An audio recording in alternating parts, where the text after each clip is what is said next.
Hi mga mami! So sa mga anak dyan ng January 2027, ano ba yung qualifying period mo or nyo?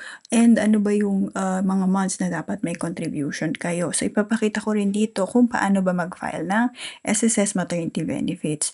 So I'll be using SSS Maternity Benefits Calculator. Kung gusto nyo akong sabayan, punta lang kayo dito sa site and gawin nyo lang yung para sa inyo. Right? So step number 1 natin, kailangan nyo ilagay yung maternity type and maternity case. So, meron ditong mga category. So, iselect nyo lang kung ano yung category nyo. This is case-to-case basis. Kung ano yung case nyo, yun yung ilalagay nyo dito. So, let's say for example, I'll be doing voluntary member. And for maternity case, normal delivery. For maternity case, kung ano yung case nyo or kung ano yung sa inyo, yun yung iselect nyo. For miscarriage, under miscarriage, ang ilalagay nyo dito instead of EDD is kung kailan siya nag-miscarriage. Right? So, gagawin ko muna is normal delivery.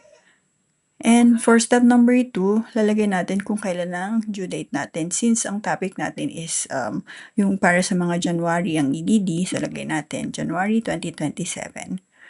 Show qualifying period, and then sa qualifying period, ito yung mga months na dapat meron kayong hulog at least 3 months posted contribution. When you say posted contribution, hindi dapat siya late payment. And then for step number 3, lagay natin yung contribution natin, which is yung mga months na magre-reflect dito is under qualifying period.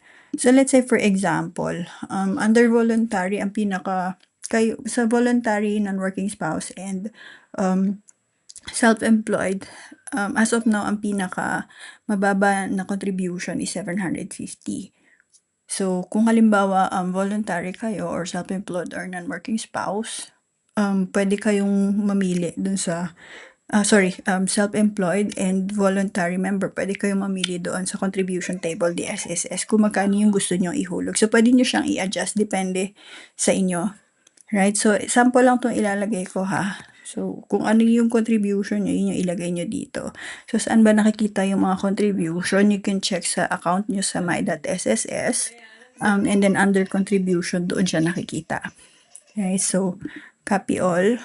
Kung pare-pareho ng contribution amount, yung hinuhulog nyo. Now, kung iba-iba, then you have to put lang kung ano yung contribution mo for this month. Halimbawa, October, November, December.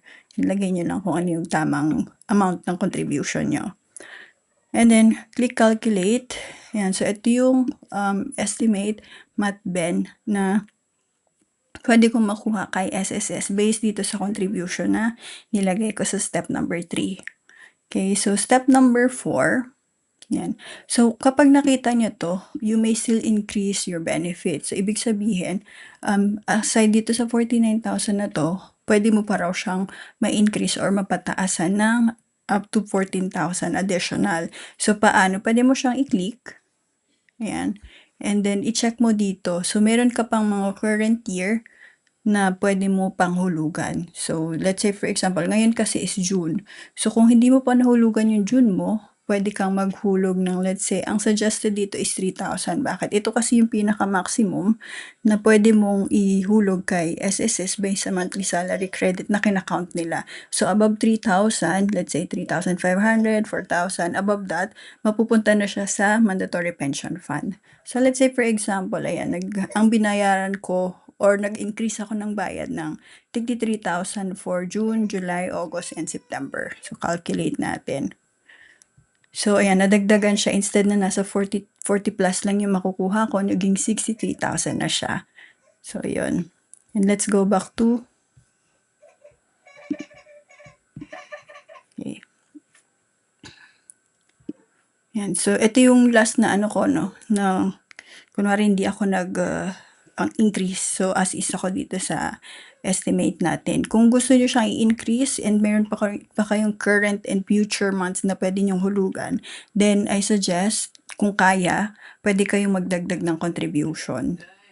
Right? And then, step number 4, step number 5, punta tayo kay Mat 1. So, para sa mga hindi pa nag-file, meron tayong mga question dito. Have you already filed Mat 1? So, let's say, yan, select lang. Kung ano yung applicable sa inyo, yun yung iselect nyo, ha? Again, case-to-case basis tayo. Kung ano yung sa inyo, yun yung iselect nyo. So, yes, I already filed Mat 1. Or, no, I have not filed. And then, my former employer or HR filed it before. So, let's say I already select. And then, there's a follow-up question. Did you receive or see confirmation in my.sss?